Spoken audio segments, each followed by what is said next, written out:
대한민국 미래의 가장 중요한 문제, 인구와 기후의 위기와 그 대응에 대해서 여러분들과 함께 고민하는 시간을 가져보도록 하겠습니다. 이 대한민국 인구 위기는 정말 많이 들으셨을 겁니다. 제가 여기 와 보니까 우리 김영식 이사장님이 계시니까 저 잘못 말했다가는 남는 게 없겠다 이런 생각도 하는데요. 자, UN 미래 보고서에서 앞으로 2305년이 되면 이 정도 남을 거다. 영국 옥스퍼드 대학교에서는 2006년에 이미 예고를 했어요. 지구상에서 가장 먼저 사라질 나라다. 이런 평가를 받고 있습니다. 정말 맞습니다. 여러분들 지금 우리 인구가 5천만이라 그러는데 작년에 처음 데드 크로스가 됐어요. 사망자 숫자가 태어나는 아이보다 많아졌는데요. 지금 5천만인데 2100년 앞으로 78년 뒤에는 대한민국 인구가 이 추세라면 얼마가 될까요? 맞추시는 분은 제가 사진을 하나 찍어드리도록 하겠습니다. 얼마가 될까요? 이 정답을 너무 맞추시려고 신중하신데요. 네? 2천만? 850만. 띵동댕 맞습니다. 2천만. 78년 후에는 3천만 명이 날아간다는 겁니다. 지금. 이거는 어마어마한 일이에요. 대한민국 인구가 3천만 명이 날아가는. 자, 이렇게 대한민국은 인구 위기에 놓여 있습니다. 이 기후위기는 대한민국의 기후위기만은 아닌데 앞으로 지구가 1.5도 이상 올라가면 지구가 어떤 모습이 될까 많은 과학자들이 예측을 하고 있는데요. 이제 더 이상 지구 온도가 상승해서는 안 될 것이다. 저희가 이제 벌써 이 기후가 달라졌다는 걸 느끼실 겁니다. 한번 비가 와도 정말 억수로 와서 우리가 어떻게 대응하기 어려운 환경이 되고요.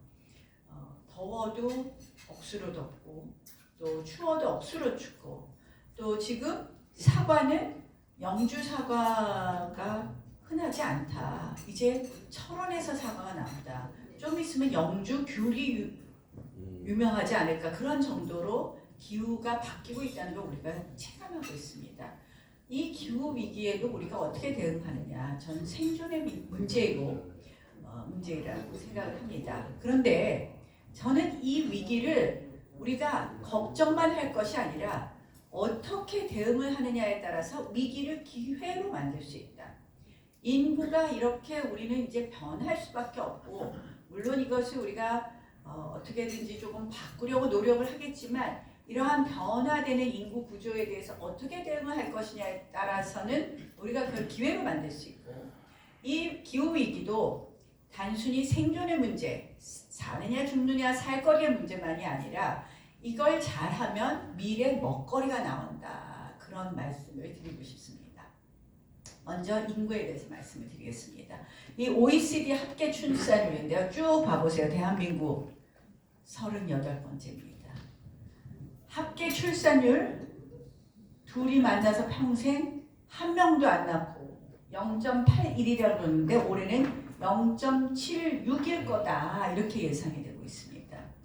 이렇게 출산율이 떨어지고 있습니다.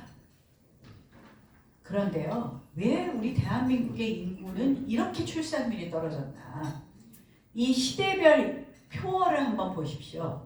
자, 60년대는요, 우리 엄청 아이들 많이 낳았었어요. 여기 보면 다들 그래도 형제 자매가 우리 조금 많으시죠? 60 이후에 계신 분들은 다 보면 그때는 그래서 표어가 뭐였냐 덮어놓고 낳다 보면 거짓골을 못 면한다 이런 게 인구 표어였습니다. 네? 자 60년대 이랬어요. 70년대가 돼서는 이제 딸아들 구별 말고 둘만 낳아 잘 기르자 이런 게 됐어요. 80년대에는 뭐라고 했느냐 둘도 많다 이런 게 80년대 인구 표어였습니다. 근데 이게 과연 잘 된 거냐 90년대 가서 드디어 90년대까지도 이렇게 나와요. 사랑 모아 하나 낳고 정성 모아 잘 키우자. 아들바람 부모 세대 짝꿍 없는 우리 세대. 90년대까지도 하나 낳자 그랬어요. 하나 낳자. 근데 이게 잘된 정책인가? 이제 2000년대 들어서 드디어 엄마 아빠 혼자는 싫어요 라고 했는데요. 이게 가장 대한민국의 실패한 정책이라는 걸 보여주는 것이 우리의 출산율을 보면 알 수 있습니다. 이미 1983년에 대체 출산율 2.06을 깼습니다. 그건 뭐냐? 둘이 만나서 인구가 그대로 유지되는데 1983년에 대체 출산율 2.05로 떨어졌는데 90년대까지도 하나만 낳자고 엄마 아빠는 부모들은 아들바람 세대 우리는 짝꿍 없는 세대라는 표로 했기 때문에 대한민국은 급격하게 계속 출산율이 떨어질 수밖에 없었던 겁니다.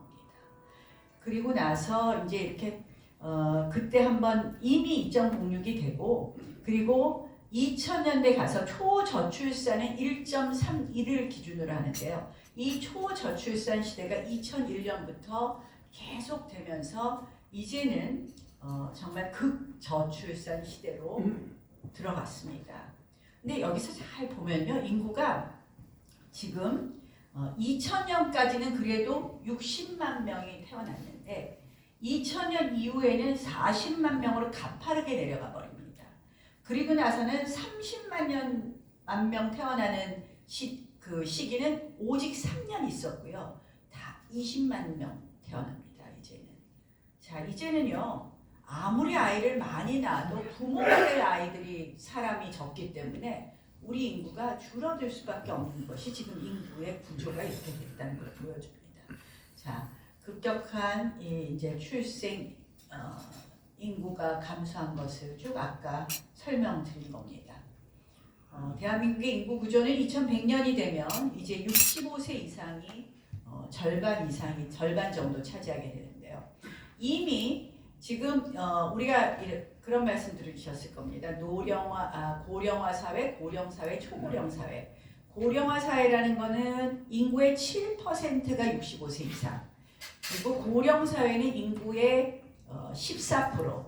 그리고 초고령 사회는 인구의 20%인데요.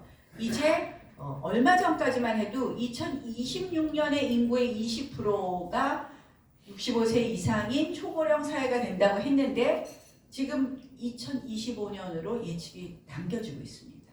그리고 2035년이 되면 우리 인구의 3 중에 하나가 65세 이상입니다.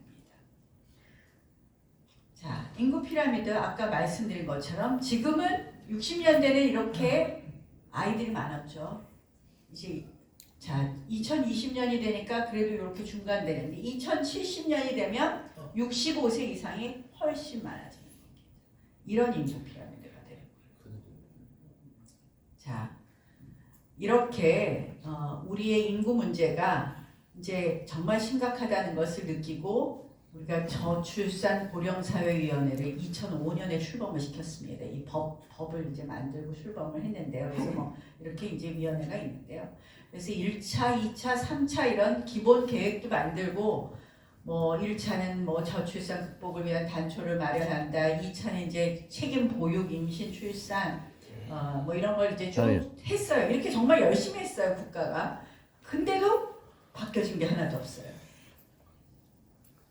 예산도 엄청 썼어요. 334조나 썼어요. 근데요, 제가 왜 이 이번에 저출산 고령사회 특별위원회 위원장을 맡았나? 제가 2016년에 국회에서 이 위원회 위원장을 했습니다. 국회 특위위원장. 그때 이 예산을 보니까 많이 썼더라고요. 예산을 들여다보기 시작했어요. 진짜 제대로 썼나? 이런 게 있습니다. 정부 부처는 뭐라고 이름 붙이면 예산 많이 준다 하면 그 이름을 붙이는 거예요. 그래갖고 행안부 예산에 보니까 CCTV 다는 것도 저출산 예산이라고 붙여놓은 거예요. 그래서 이게 왜 저출산 예산이냐 그랬더니 밤길이 안전해야지 애기를 자라니까 그렇게 엉터리 같은 예산으로 막 쏟아부은 게 334조니 효과가 있었겠습니까? 제대로 쓰지 않았던 거죠. 말만 많이 쓴다 그랬지 제대로 저출산 정책이 제대로 작동하지 않았던 것으로 저는 보는 겁니다.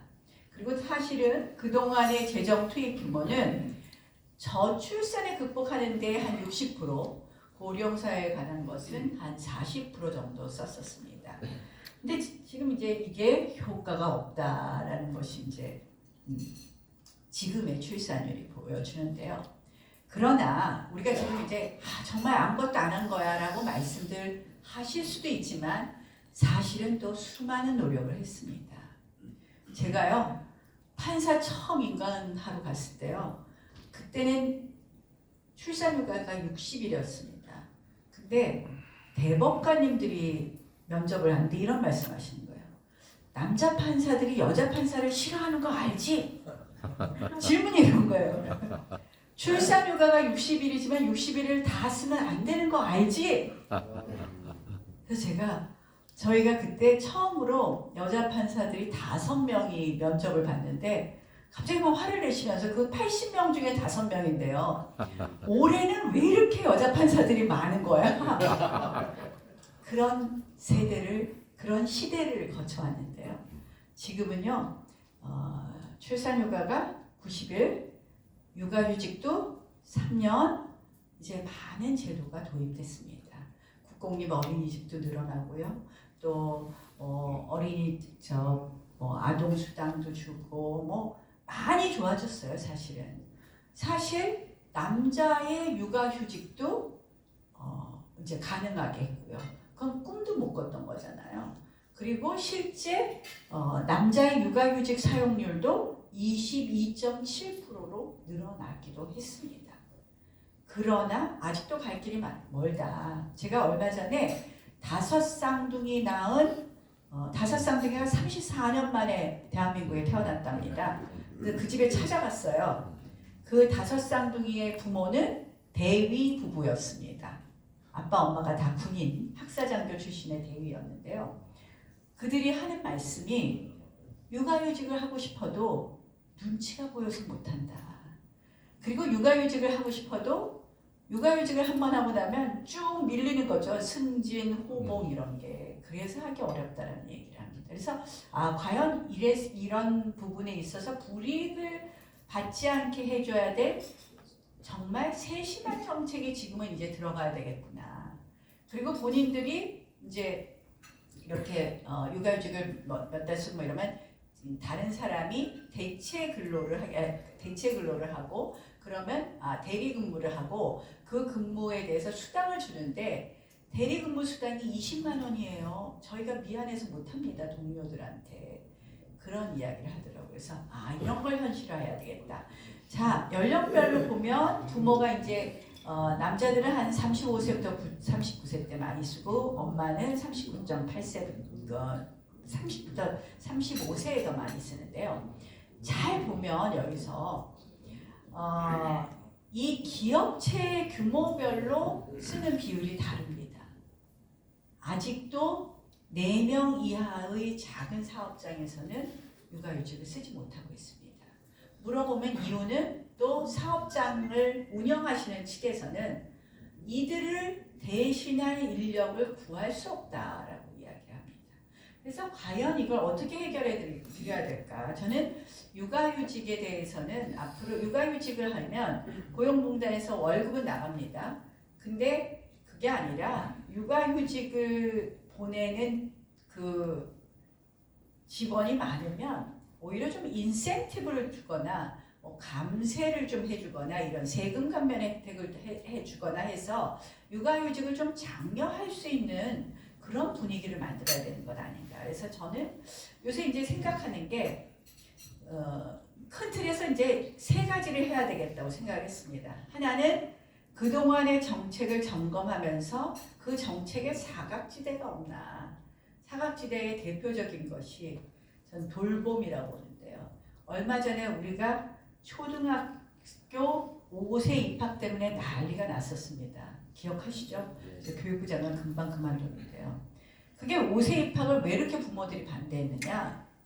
5세, 그러니까 학교 들어가기 전까지는 아이들이 밥 먹고 늦게 오는데 어린이집이나 유치원이나 늦게 오는데 초등학교를 들어가는 순간 점심을 안 먹고 오거든요.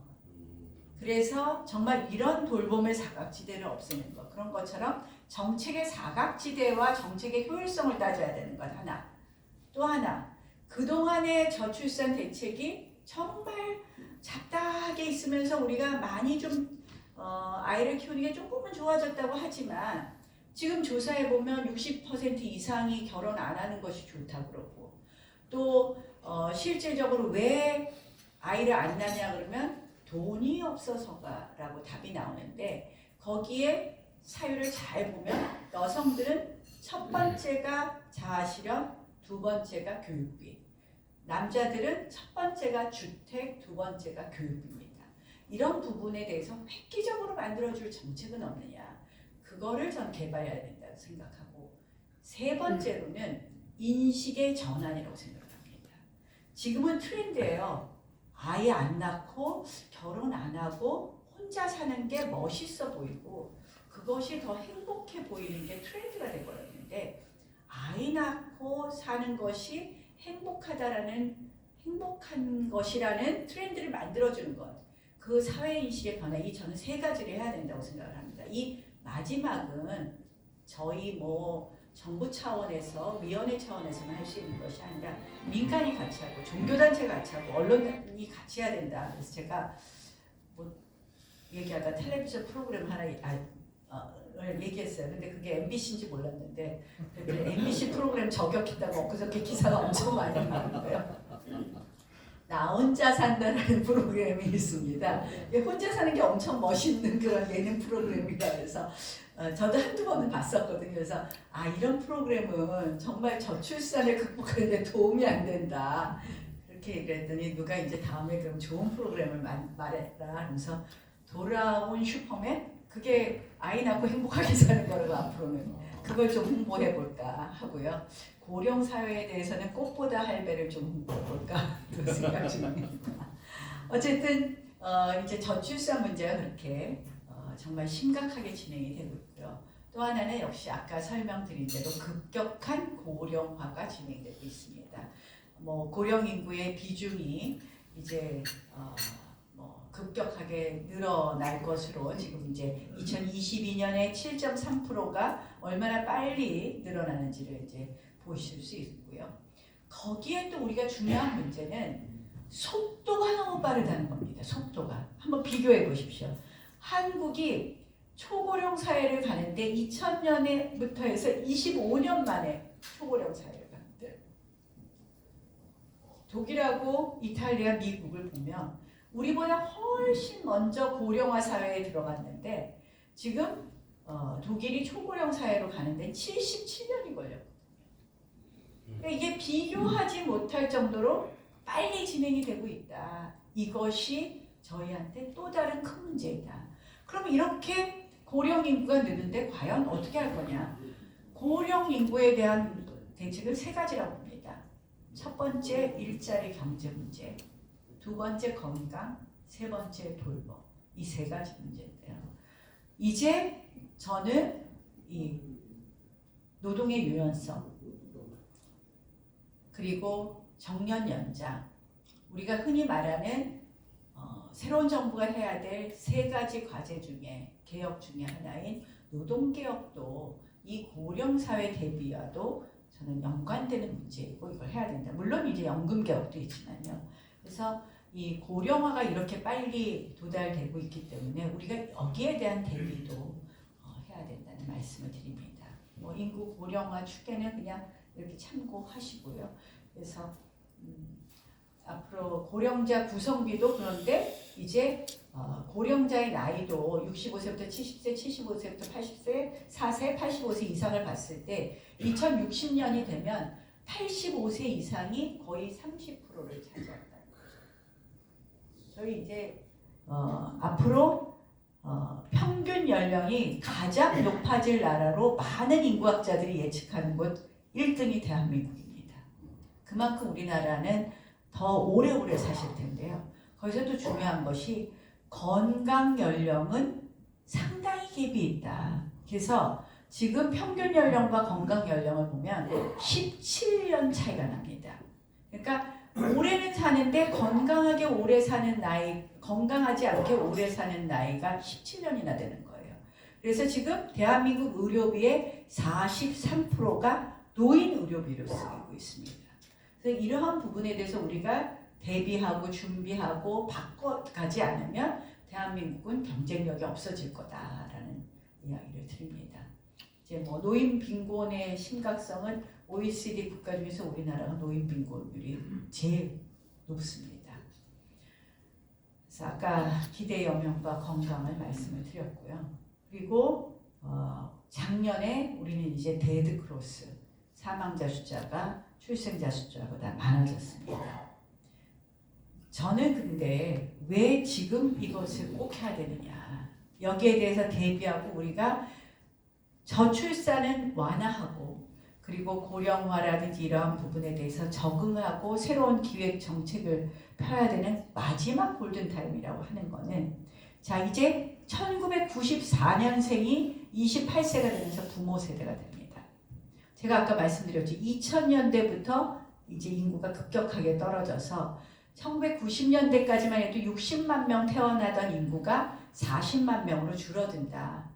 그러니까 지금 출산율을 조금 올리지 않고서는 태어나는 부모가 될 세대가 20만 명 적기 때문에 저희가 출산율을 아무리 올려도 아이들 숫자가 적어질 수밖에 없다. 그래서 지금이 마지막 골든타임이다. 그래서 저희가 요새 어디 가서 그렇게 얘기하라 그러더라고요. 나이 50세 안 된 분들은 하나씩 더 낳으시라고. 근데 제가 그랬어요. 요새 그 70 몇 세 된 탤런트 분도 아이 낳으시던데 뭐 그렇게 얘기를 해야 되냐고 했는데, 자 한번 여기 50세 넘으신 분들이 기분 나쁘실 수도 있지만 일단 50세 안 되신 분들은 같이 여기 좀 동참해 주십사고 말씀을 드리겠습니다.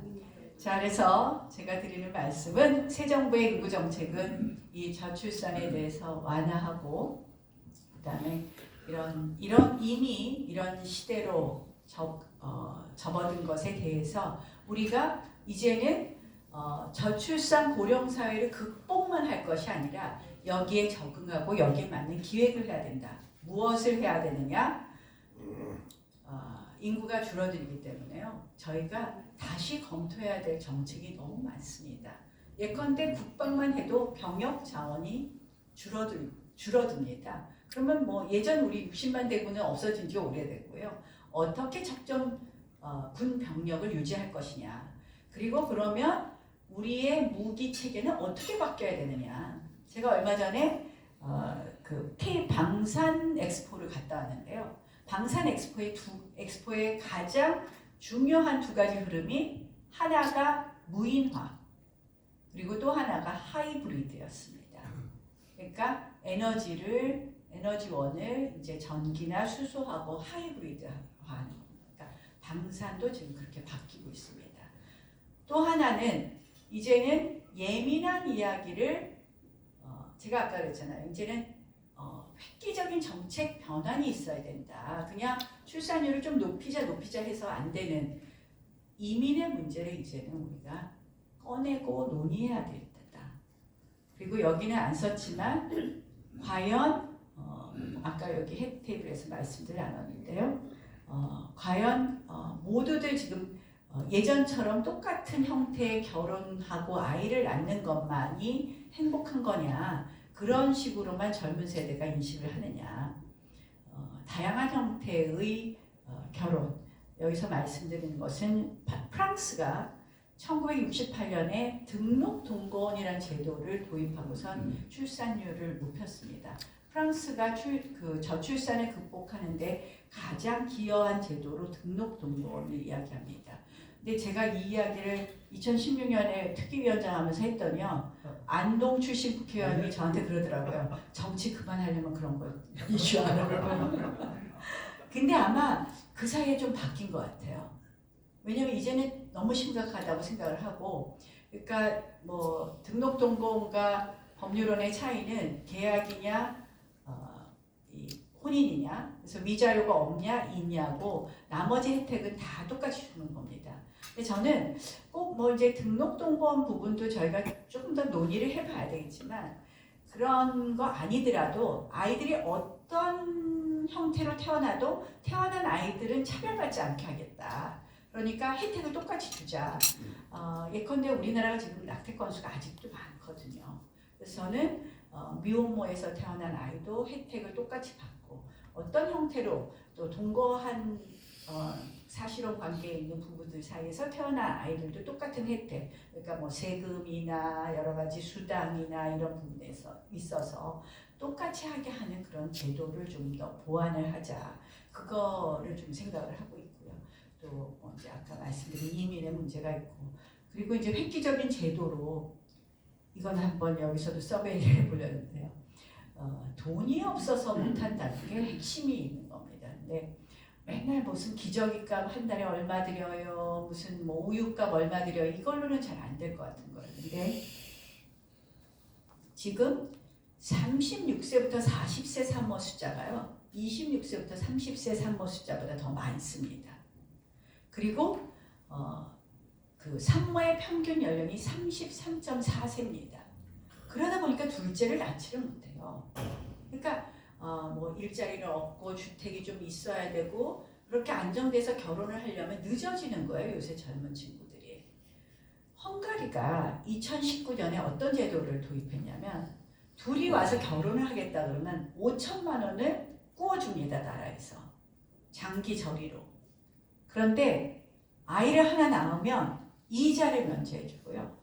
아이를 둘을 낳으면 원금 절반을 탕감해주고 셋을 낳으면 원금 전액을 탕감해줍니다. 그런데 일정 기간 아이를 낳지 않으면 그 돈을 갚아야 됩니다. 근데 이 제도는 그러니까 이제 원래 그냥 돈을 주는 건 모랄 해저드 문제가 있는데 이거는 일단은 구워주는 거거든요. 그리고 아이를 셋을 낳으면 원금 전액 탕감이면 우리는 이제 GDP 대비하면 좀 더 줘야 되겠죠. 근데 헝가리가 그 제도를 도입하고 결혼율이 20% 높아졌다는 거예요. 그래서 우리가 그래 좀 더 외국 사례를 지금 계속 보고 뭐 그것이 우리에게 효과가 있을까 이렇게 보고 있는데요. 좀 획기적인 제도가 좀 필요하지 않을까 이런 생각을 하고 있습니다. 그래서 새 정부는 아까 말씀드린 것처럼 인구의 위기를 기회로 만들기 위해서는 새롭게 바뀌어진 인구 구조에 따른 다양한 우리가 정책을 만들고 또 그리고 인구 위기를 단순히 아이를 안 낳는 것 그쪽에만 복지적 시각으로 포커스를 맞추지 말고 왜 저출산이 있을까? 사실은 나이를 낳는 곳은 거의 수도권으로 오고 있습니다. 결국 수도권과 지역과의 여러 가지 격차 해소도 그 원인이라고 생각을 해서 격차 해소, 세대 공존, 지속되는 성장, 안정과 정주 여건, 인구 감소 충격 완화 이렇게 인구 구조 대응에 대한 전체적인 정책을 만드는 것도 같이 하려는 것이 저희의 인구 위기를 기회로 하려는 정책입니다. 그래서 정말 이제 아까 말씀드린 것처럼 우리만 할 것이 아니라 민간과 기업이 같이 해야 되고 여기 기업하시는 분들도 앞으로 육아휴직을 좀 많이 주십사 하는 말씀을 드리면서 자 기후도 조금 말씀을 드려야 되겠죠? 뭐 전 세계 홍수하고 산불 막 그러는데요. 제가 얼마 전에 기후변화 당사국 총회 이건 UN 산하에 있는 총회입니다. 기후변화 당사국 총회에 해마다 있는데요. 대통령 특사로 다녀왔습니다. 기후변화를 이렇게 보면 이거 맨날 뭐 나오는데 뭔가 하시는데 기후변화와 관련된 중요한 내용들입니다. 1992년에 브라질 리우에서 UN 기후변화 협약을 채택을 하고요. 그 이후에 이제 해마다 이런 당사국 총회를 하는데 제일 중요하게 보실 게 교토 의정서라는 걸 채택해서 이제 이 기후 위기에 우리 전 지구적으로 노력하자 이런 의정서를 채택을 했고요. 그 다음 중요한 것이 2015년 프랑스 파리에서 한 파리 협약입니다. 여기서 뭘 했냐? 각국은 자 스스로 탄소를 얼마나 감축할지 목표를 정해서 발표하고 그것을 지키기로 한 것이고, 여기서 대전제는 2100년 21세기 끝날 때까지 우리 지구의 온도를 1.5도 이상으로는 올라가지 않게 하겠다라는 것이 가장 중요한 내용입니다. 올해의 이 기후변화 총회의 주제는 Together for Implementation이었습니다. 그러니까 이행을 위해 함께라는 거였는데요. 사실 이제 이 기후변화 총회에 가면 선진국과 개도국이 첨예하게 입장이 달라집니다. 선진국은 무엇을 주장하느냐? 개도국 빨리 열심히 좀 하라. 개도국 이제 그만 탄소 뿜어내지 말아라 얘기하면, 개도국은 당신들은 다 먼저 해놓고 우리 재원 마련해 준다라도 왜 재원 안 내냐 해서 원래 1,000억 달러를 선진국이 내기로 했는데 그거 올해 못 내서 그거에 대한 요구가 있고요. 그동안에 이제 탄소 배출로 인한 손실과 피해에 대해서 개도국들은 이제 사실은 보상까지는 의제에 올라가지 않았지만 이런 것을 요구를 합니다. 자, 제 대통령 특사로 참석을 했는데 저는 이제 이번에 대통령께서도 그런 생각으로 파견을 하셨겠지만 사실은 우리가 늘 기후변화 총회에 대통령들이 잘 못 가십니다. 이번에 그런데 이 기후변화 총회에도 세계에서 110개국의 정상이 왔습니다. 영국의 수넥 총리, 프랑스 마크롱 대통령, 미국의 바이든 대통령 다 왔는데요. 수넥 총리는 저 뒤에 앉았더라고요. 그래서 제가 사진을 저 뒤에 우리나라 대표단 중에서 이제 배석하는 대표단 사이로 제가 수넥 총리를 배경으로 우리나라 대표단을 사진을 찍어줬는데요.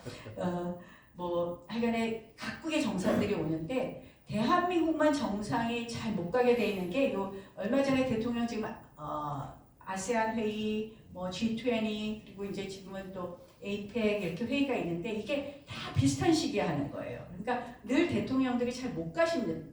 우리는 그러다 보니까 대한민국은 이 기후 변화에 안 그래도 소극적이라는 얘기를 듣는데 이런 좀 불필요한 오해를 많이 받겠다 해서 이제 이번에 갔고, 정상회의 세션에 정상이 아닌 사람으로서는 저하고 중국의 특사만 이제 연설을 하게 되었습니다. 그래서 대통령 특사로 참석해서 그 연설을 하게 되고 이제 그 연설의 내용은 주로 이제 우리의 탄소 중립 의지를 설명하고, 그리고 이제 그린 ODA 확대하는 것, 또 우리가 개도국에서 공여받던 나라에서 공여하는 나라로 바뀌었기 때문에 그런 가교 역할을 하겠다 이런 이야기를 했는데 사진이 좀 잘못 들어갔는데 이 사진이 하나 있으니까 제가 좀 설명을 할게요. 이 사진은요. 이거는 제가 갔는데 이집트 신문에서 이면에 크게 보도를 했다 이런 거였는데요. 그게 아니라 이 사람이 누군지 아십니까? 이건 갑자기 기후 얘기하다 딴 얘기하는데 이 사람이 백악관 선임 고문입니다. 존 포데스타라고. 근데 이제 이분이 예전에 오바마 대통령 때인가 비서실장을 하신 분인데요. 대통령 비서실장 하신 분인데 이제 미국 백악관 선임 고문을 만났으니까 우리가 할 얘기는 뭡니까? IRA 얘기를 해야 되지 않겠습니까?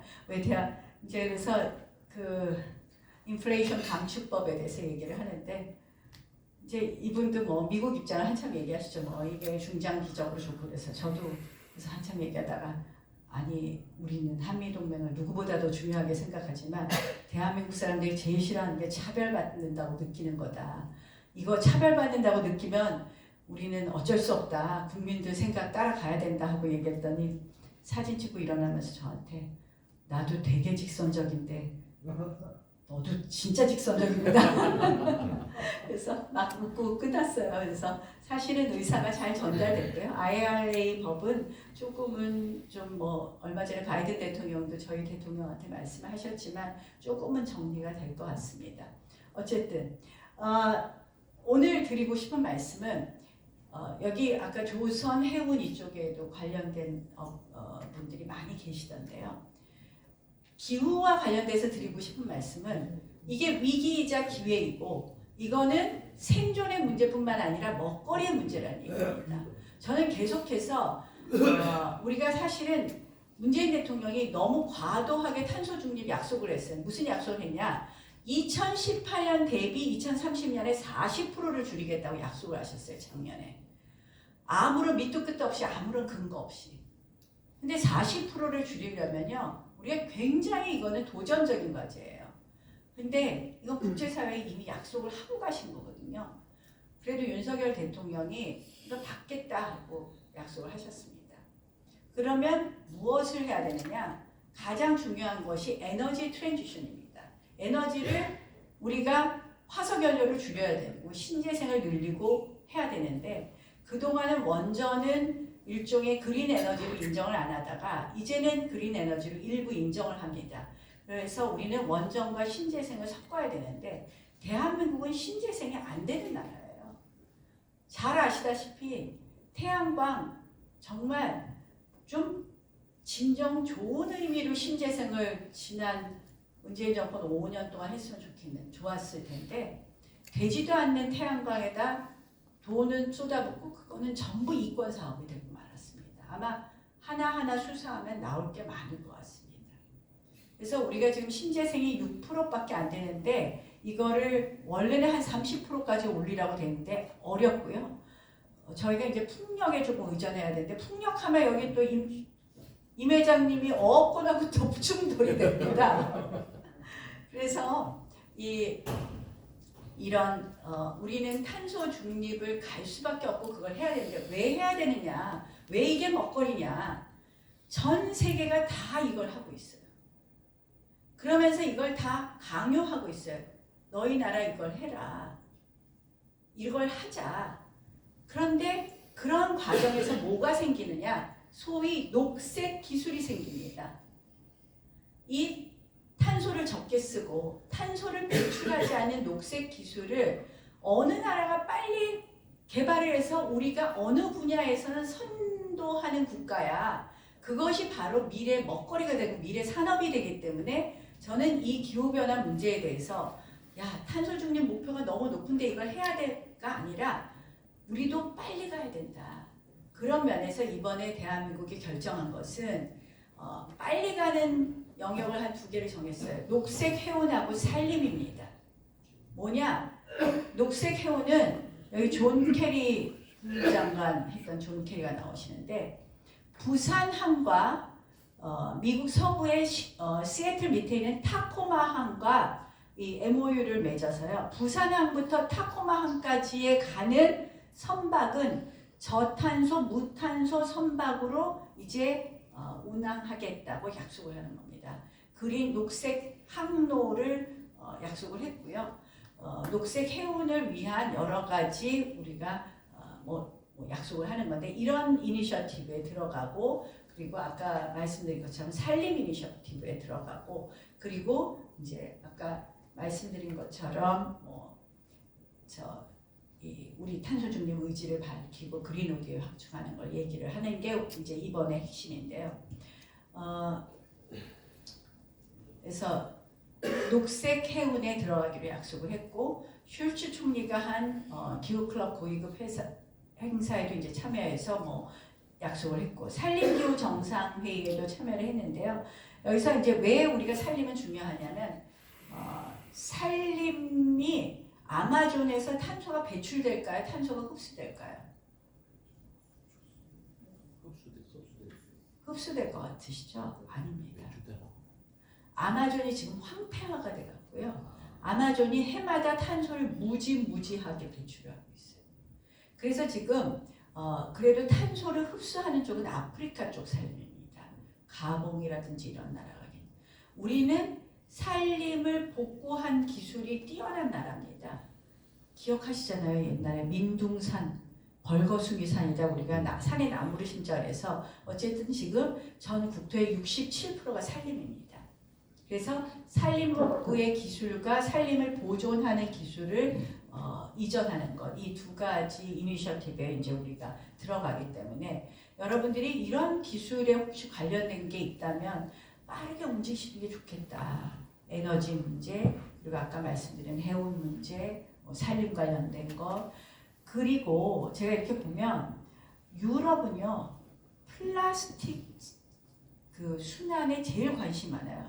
플라스틱 재생. 우리가 페트병을 쓰는데 페트병 재생률이 10%가 안 됩니다. 제가 지난 5월에 다보스에 갔는데 다보스에서 만난 필립스 CEO도 자기네는 플라스틱 재생 순환에 제일 관심을 갖고 한다 그럽니다. 이 재생 순환은요 요새 화두예요. 이거 하는 게 뭔가 트렌드예요. 어떻게 할 수 있냐? 얼마 전 아카데미 시상식에 영화 배우들이 2000년에 만든 드레스를 고쳐 입고 나왔습니다. 1990년에 만든 드레스를 고쳐 입고 왔습니다. 이게 해서 재생이 지금 화두입니다. 그래서 이런 재생과 순환과 관련된 사업을 하고요. 그리고 또 이게 왜 이렇게 되느냐? ESG 많이 들어보셨죠? ESG는 이제 기업이 2025년이 되면 이제 ESG 지수도 발표를 해야 됩니다. 공시를 해야 되는 게 이제 모든 기업이 해야 되는 건 아닌데요. 그걸 주도하는 게 누구냐? 돈입니다. 돈. 지금 말씀드린 것은 거의 정부나 이런 쪽에서 이렇게 기준을 정하고 고쳐라 하는 건데 이 돈이 바꾼다는 건 뭐냐?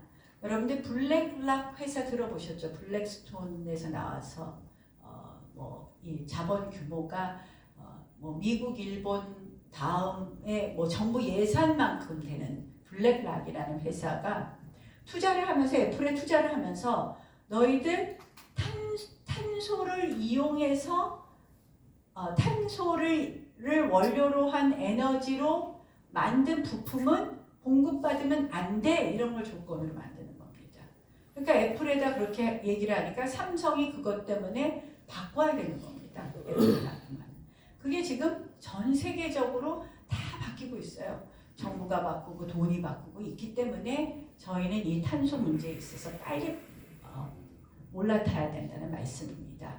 그래서 몇 가지 이니셔티브에 들어갔고 말씀드린 것처럼 우리의 의지를 표현했다 하는데 산림기후 정상회의는 참여하고 나서 제가 그 다음날 돌아다니는데 사람들이 다 저한테 스피치를 재밌게 들었다 그래요. 왜 재밌게 들었냐? 저는 늘 제가 우리나라 분들이 이렇게 정상이나 나가서 하면 항상 좀 스피치가 재미없는데 왜 재미가 없냐? 유머가 항상 없어요. 제가 여기 가서는요 6시 반에 시작하기로 한 회의가 밀려가 앞에 엘고 부통령 아시잖아요. 엘고 발언이 늦어지고 8시에 시작을 했어요. 엄청 배가 고프잖아요. 그래서 제가 우리가 모두 배가 고프지 않냐? 근데 산림기후 재원을 마련하자고 얘기를 하니까 배가 부르네 하고 얘기를 했더니 다들 웃더라고요. 그래서 제가 내용이 좋았다 하고 칭찬을 받았다는 말씀을 드립니다. 자, 우리는 이러한 일을 하겠다라고 말을 했는데요. 여기서 그린 ODA를 확대하겠다는 것은 새 정부의 외교정책의 기조가 앞으로는 글로벌 중추국가, 국제사회에 있어서 우리의 책임을 다하는 국가가 되겠다 하는 것과도 연관된다는 말씀을 드립니다. 그래서 탄소 중립 기반을 이렇게 구축을 하고요. 자, 제가 보니까 강의가 좀 길어져서 빨리 끝내야 될 것 같아서. 자, 대한민국의 늘 이런 얘기가 있습니다. 이제 국민 총소득이 이렇게 늘어나고 있어요. 근데 우리가 3050 클럽에 들어가야지 잘 되는 나라라고 합니다. 3050을 이제 일본, 미국, 프랑스 이렇게 들어갔는데 3050은 3만 불 국민 5천 명이 선진국인데요. 자, 아까 말씀드린 대로 가만히 있으면 3050이 무너집니다. 그래서 이 또 선진국 3만 불을 유지하기 위해서는 새로운 우리의 먹거리를 계속해서 개발해야 됩니다. 그래서 인구 위기와 이 기후 변화에 대응하는 것이 대한민국의 미래가 밝아지는 것이다 라는 말씀을 드리면서 오늘 여러분들과 함께 인구와 기후에 대해서 고민해 봤습니다. 고맙습니다. 네.